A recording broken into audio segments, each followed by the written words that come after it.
Hello students. Today we shall read a poem by James Kirkup called No Men Are Foreign. Before we begin with the poem, let me ask you something. Have you ever heard of the term discrimination? People are different from each other in terms of the countries they live in, the languages they speak, their wealth, power, religion, appearance, and intellect. Often, these differences become reasons for which we treat each other in a manner that is unfair.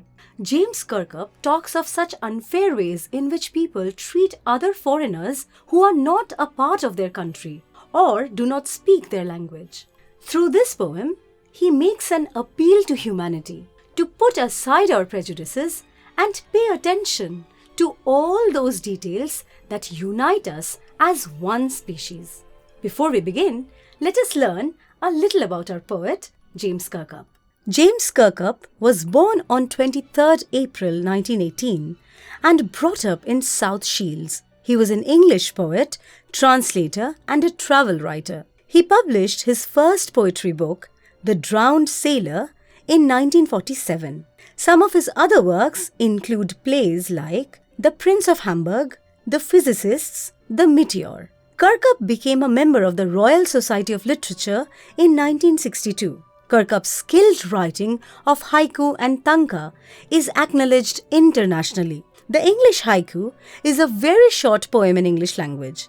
It follows the style of the Japanese haiku, which is a 3-line poem about certain fleeting natural moments. Tanka is a genre of classical Japanese poetry. Tanka in English was the composition and translation of the original Japanese tanka.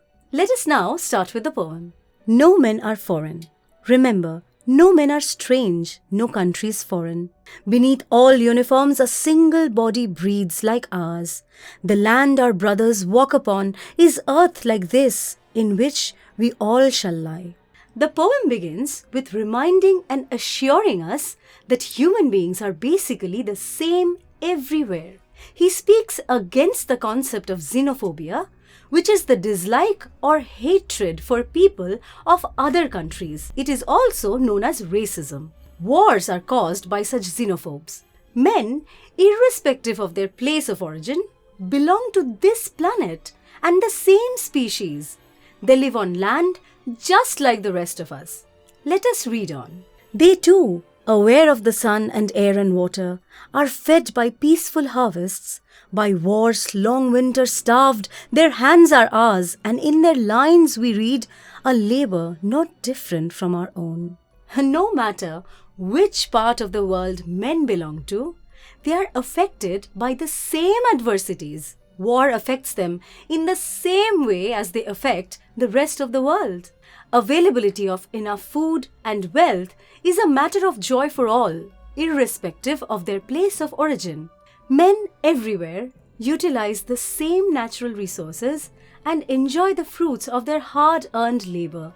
Moving on, in the next stanza, we have, remember, they have eyes like ours that wake or sleep, and strength that can be won by love.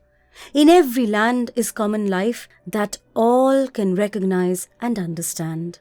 Common life is found on every part of the world. People sleep, work hard for a living, and are won over by love. These general things are what unites man at a very basic level. In the next stanzas, the poet reinforces our sense of fraternity, brotherhood, and love by stating that those who hate without meaning stand to violate a sacred pact of humanity. Let us remember, whenever we are told to hate our brothers, it is ourselves that we shall dispossess, betray, condemn. Remember, we who take arms against each other, it is the human earth that we defile.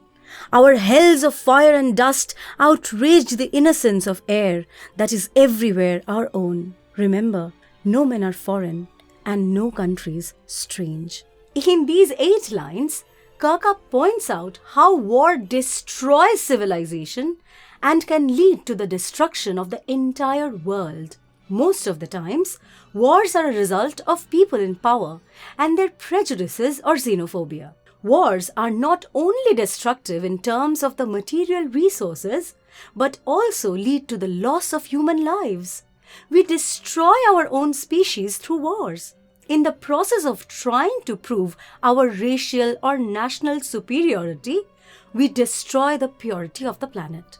The poem ends with the repetition of the first two lines, emphasizing on the core message of the poem, which is global equality and universal brotherhood.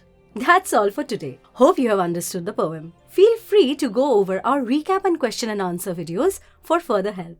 Good luck.